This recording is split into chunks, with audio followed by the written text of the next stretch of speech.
बस 10 मिनट में देखिए हिमाचल और अपने शहर की लेटेस्ट न्यूज। खबर चाहे राजनीति की हो या क्राइम की, शहर में हुआ कोई आयोजन हो या चौराहे में हुआ एक्सीडेंट हो, फटाफट जानिए हर लोकल खबर HP पर। तो चैनल को सब्सक्राइब करें और कमेंट बॉक्स में कमेंट करके बताएं कि आप न्यूज को किस जिले और पंचायत से देख रहे हैं। तो चलिए जानते हैं आज के मुख्य समाचारों को। लाहौल स्पीति दारचा में बिना वीजा के पकड़ी चीन की महिला, कोर्ट न्यायिक हिरासत में भेजा। जीएम मनाली ले हाईवे पर लाहौल स्पीति की पुलिस चेक पोस्ट दारचा में एक टैक्सी में चीन की महिला बिना वीजा के साथ पकड़ी गई। केलांग पुलिस ने उसके खिलाफ विदेशी अधिनियम के तहत मामला दर्ज किया। इसके बाद उसे कोर्ट में पेश किया, जहां से उसे 6 अगस्त तक न्यायिक हिरासत में भेज दिया गया है। भारी बरसात में हिमाचल प्यासा, पेयजल योजनाओं में गाद भरने से नहीं आ रही सप्लाई। जी मानसून के असर से हिमाचल में पेयजल संकट के हालात बन गए हैं। मुख्य शहरों समेत कई ग्रामीण इलाकों तक पानी पहुंचा रही योजनाएं ठप है। योजना के मुख्य स्रोतों पर मलबा गिरने की वजह से पानी की सप्लाई प्रभावित हुई है। जल संकट से जूझ रहे इलाकों में जल शक्ति विभाग ने कर्मचारियों की टीम मैदान में उतार दी है, जबकि राजस्व विभाग की मदद से नुकसान के आंकड़े भी जुटाए जा रहे हैं। इसके साथ ही जल शक्ति विभाग को मानसून की वजह से अब तक करीब 153 करोड़ रुपये का नुकसान हो चुका है और यह आंकड़ा लगातार बढ़ता जा रहा है। मानसून को शुरू हुए अब तक करीब 22 दिन हो ही गुजरे हैं। विभाग को ज़्यादा नुकसान अधिक ऊंचाई वाले क्षेत्रों में झेलना पड़ रहा है। कुल्लू, लाहौल स्पीति, चंबा, किन्नौर और शिमला के कई क्षेत्रों में मानसून से प्रभावित है। पूरे प्रदेश भर की बात करें तो अब तक 450 करोड़ रुपये के नुकसान का अनुमान है। हफ्ते में ही 600 रुपये गिर गए सेब के दाम। शिमला की पराला मंडी में 3500 रुपये की पेटी 2900 में। जी हाँ, एक तरफ बागवान सेब पैकिंग मटेरियल में हुई बढ़ोतरी से पहले ही बेहाल हो गए हैं और ऊपर में मंडी के सेब के दामों में आई गिरावट भारी पड़ रही है। मानसून की बारिशों और कई राज्यों में बाढ़ जैसे पैदा हुए हालात तथा सेब ढुलाई के लिए ट्रकों का अभाव इसका मुख्य कारण बना जा रहा है। सेब के दामों में 500 से 600 रुपये प्रति बॉक्स दामों में कटौती हो गई है, जिसका सीधा नुकसान उत्पादकों को झेलना पड़ रहा है। हवाई सेवाएं मजबूत करने के लिए सीएम ने केंद्र से मांगे 1000 करोड़। जी मुख्यमंत्री जयराम ठाकुर ने शनिवार को नई दिल्ली में नीति आयोग के उपाध्यक्ष सुमन बेरी से भेंट की। मुख्यमंत्री ने उपाध्यक्ष से राज्य से जुड़े विभिन्न महत्वपूर्ण मुद्दों पर चर्चा की। मुख्यमंत्री ने उन्हें राज्य में हवाई संपर्क को मजबूत करने के लिए राज्य के प्रयासों से अवगत करवाया। उन्होंने कहा कि मंडी में ग्रीनफील्ड हवाई अड्डे के निर्माण के लिए राज्य सरकार और भारतीय विमानन प्राधिकरण के बीच संयुक्त उद्यम समझौते पर हस्ताक्षर किए गए हैं। पड़ोस के घर में ही की गई थी पॉलिटेक्निक प्रशिक्षु की हत्या, कुल्हाड़ी दराट बरामद। जी पॉलिटेक्निक कॉलेज के प्रशिक्षु अंकित कुमार की हत्या उसके पड़ोस के एक घर में ही की गई थी। पुलिस ने घर से कुल्हाड़ी, दराट और चॉपर बरामद किया है। मामले में प्रशिक्षु के 2 चचेरे भाई, छोटे चचेरे भाई की पत्नी और चाचा को गिरफ्तार किया गया है। पुलिस के अनुसार प्रारंभिक जांच में सामने आया है कि दोनों परिवारों के बीच पुरानी रंजिश हत्या का कारण हो सकती है।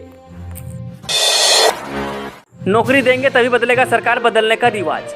जी करुणामूलक आधार पर नौकरी की मांग को लेकर आश्रितों ने पालमपुर में रोष रैली निकाली। प्रदेश सरकार और कृषि विश्वविद्यालय प्रशासन के खिलाफ जमकर नारेबाजी की गई।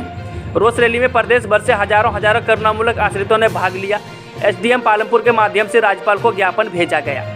इसके साथ ही आपको बता दें कि इन लोगों का कहना था कि करुणामूलक आश्रितों को शिमला में क्रमिक भूख हड़ताल पर बैठे 1 साल होने वाला है, लेकिन अभी तक उनकी कोई आवाज़ नहीं सुनी गई।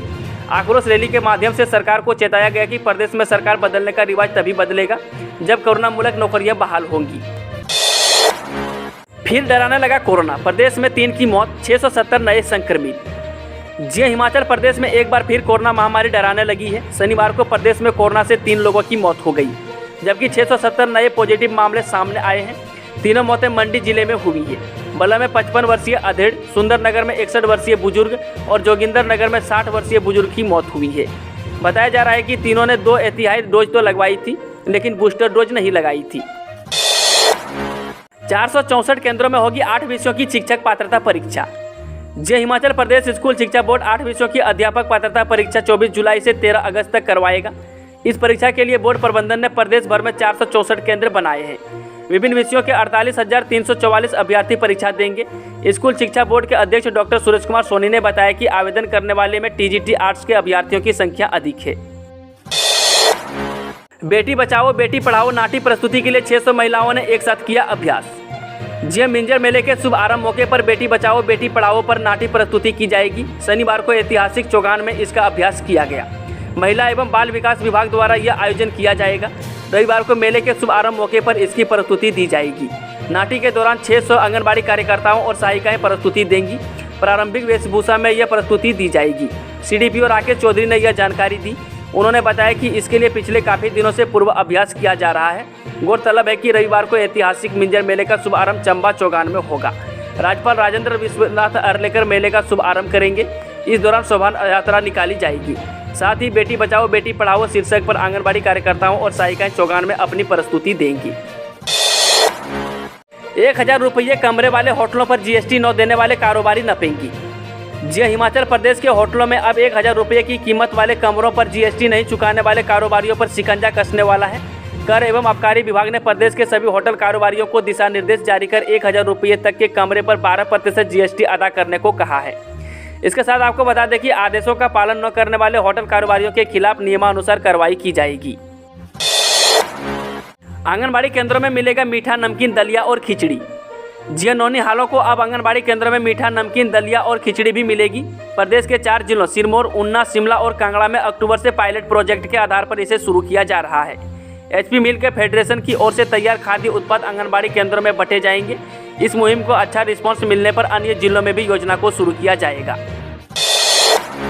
शिमला नशीले पदार्थों की तस्करी में सबसे आगे, एंटी नारकोटिक्स टास्क फोर्स का होगा गठन। जी नशीले पदार्थों की तस्करी में हिमाचल प्रदेश में शिमला जिला सबसे आगे है। यह खुलासा वीरवार को राज्य के एडीजी सीआईडी एसपी सिंह ने सीआईडी मुख्यालय में प्रेस वार्ता में किया है। उन्होंने कहा कि प्रदेश में नशे के खिलाफ लड़ने के लिए शीघ्र ही एंटी नारकोटिक्स टास्क फोर्स का गठन होगा। इसके साथ ही मुख्यमंत्री जयराम ठाकुर की घोषणा के बाद सीआईडी मुख्यालय ने इस संबंध में एक प्रस्ताव तैयार करके प्रदेश सरकार को भेज दिया है। 3 सगी बहनें फिर चमकी। 10वीं के बाद 12वीं में भी मिला पहला, दूसरा और तीसरा स्थान। जी सीबीएसई द्वारा घोषित किए गए 12वीं कक्षा के नतीजे के बाद हिमाचल प्रदेश के सबसे बड़े जनपद कांगड़ा का पालमपुर उपमंडल उस वक्त सुर्खियों में आ गया, जब यहां एक ही स्कूल में एक ही परिवार के 3 सगी बहनों ने दूसरे मर्तबा फर्स्ट, सेकंड और थर्ड पोजीशन हासिल कर न केवल इतिहास रच डाला बल्कि कईयों को हैरान और परेशान भी कर दिया।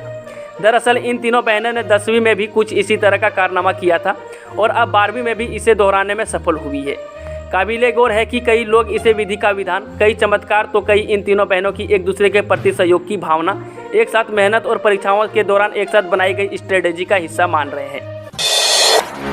ऊना में शर्मसार हुई इंसानियत। करीब 6 साल की मासूम से गांव के ही युवक ने किया रेप। जी हिमाचल प्रदेश के ऊना जिला के अब उपमंडल में पड़ने वाले एक गांव में महज 5 साल 11 महीने की बच्ची के दुष्कर्म की सनसनीखेज वारदात सामने आई है। पुलिस ने घटना के संबंध में बच्ची की मां की शिकायत के आधार पर केस दर्ज करते हुए आरोपी को गिरफ्तार कर लिया है। इसके साथ ही आपको बता दें कि पुलिस ने इस घटना की जानकारी देते हुए बताया कि महिला पुलिस थाने में इस घटना के संबंध में प्राथमिकी दर्ज की गई है। बच्ची को मेडिकल और उपचार के लिए अस्पताल ले जाया गया है। वहीं आगामी कार्रवाई अमल में लाई जा रही है। वहीं चलते हैं आज की आखिरी खबर। सर्वे के बाद प्रत्याशी उतारेगी आम आदमी पार्टी। आम आदमी पार्टी के प्रदेशाध्यक्ष बोले हर वर्ग को देंगे मौका। जी हां, आम आदमी पार्टी सर्वे के आधार पर अपने प्रत्याशियों को चुनावी अखाड़े में उतारेगी। यह ऐलान ऊना में आम आदमी पार्टी के प्रदेशाध्यक्ष सुधीर ठाकुर ने किया। उन्होंने कहा कि पिछले 30 वर्ष से भाजपा व कांग्रेस की सरकारों ने अपने अपने कार्यकालों में जन विरोधी नीतियों लागू करके जनता के हितों के साथ खिलवाड़ किया है। मौजूदा समय में भी अपनी अपनी मांगों को मनवाने के लिए हर वर्ग सड़क पर उतरने के लिए मजबूर हो गया है।